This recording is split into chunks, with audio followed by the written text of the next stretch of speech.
에어팟 1세대 모델입니다. 1세대라서 자르는 부분이 따로 없어요. 그래서 칼로 잘라야 되는데 칼로 자르겠습니다. 내용물은 아주 간단하죠. 열어보지도 않았지만 뻔해요. 이렇게 구성되어 있습니다. 이게 답니다. 충전선 있죠? 옛날 아이팟 시대 때부터 충전선은 주더라고요. 아무리 그래도 마지막에 양심인 거죠. 박스는 정사각형 같지만 정사각형은 아닙니다. 의미 없는 꿀팁이죠. 테이프를 뜯는다. 뜯고 나면 이쁜 모양의 에어팟이 나옵니다. 이 에어팟이 블루투스 무선 이어폰 중에서 굉장히 작은 편에 속해요. 제가 자주 사용하는 보스의 사운드 스포츠 프리 같은 경우에는 에어팟의 거의 2배 크기입니다. 많이 차이가 나요. 열어보시면 한 유닛 크기가 무게도 조금 다르고요. 보스의 사운드 스포츠 같은 경우에는 커서 물방개 소리라는 소리를 좀 듣는데 음질은 좋은 반면에 배터리가 24시간은 아닙니다. 그에 비해서 에어팟 같은 경우에는 한 번 사용할 때 5시간씩 가능하고 24시간 최대 사용 가능합니다. 얘 같은 경우에는 8시간, 12시간 정도예요.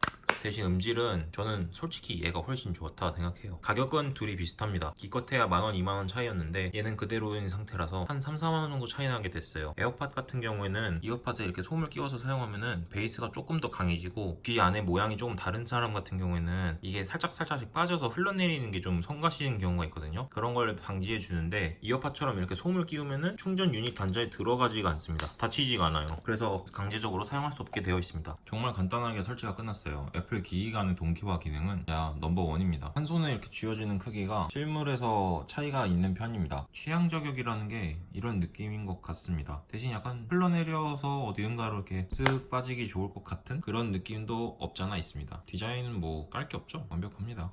솔직히 음질 같은 경우에는 저 같은 비전문가가 듣기엔 이어팟과 에어팟의 차이는 별로 느끼지 못했어요. 근데 대부분의 블루투스 무선 이어폰과 에어팟과의 차이는 있습니다. 얘 같은 경우에는 음악이 살짝 밀려요. 음악 재생을 눌렀을 때 몇 초간의 딜레이가 있습니다. 근데 뭐 그게 딜레이가 생겨서 앞부분을 못 듣고 이런 게 아니라 그냥 음악이 늦게 나와요. 한 1초 정도의 시간이 있습니다. 에어팟 같은 경우에는 그 딜레이가 아예 없어요. 그 차이가 있는 것 같습니다. 요즘 나오는 헤드폰들 보스에서 나온 거여도 이게 얘는 그런데 같은 보스사의 블루투스 헤드폰인 QC35 얘 같은 경우에는 또 딜레이가 없거든요. 그리고 이 녀석도 아이폰에서는 딜레이가 있는데 맥북이나 아이패드에 연결했을 때는 딜레이가 없었습니다. 얘랑 차이가 전혀 없는데 이상하게 아이폰에서는 얘는 딜레이가 있어요. 그래서 게임 같은 거 할 때 약간 늦게 나오는 게 조금 거슬렸는데 이 녀석은 그런 걱정은 없어서 저는 이 녀석 쓸 것 같습니다. 가볍게 다니기는 좋을 것 같아요. 충전 자주 안 해도 되고 충전 단자가 아이폰이랑 같은 썬더볼트이기 때문에 한동안 써볼 예정입니다. 뒤늦게 에어팟 1세대를 구매하게 된 이유는 가격 때문이죠. 이미 이 녀석 쓰고 있던 것도 있었고 궁금해서 사봤습니다. 자세한 리뷰는 몇 주 더 사용해보고 다시 해보도록 하겠습니다. 뒤늦은 에어팟 1세대 후기 리뷰를 마칩니다. 감사합니다.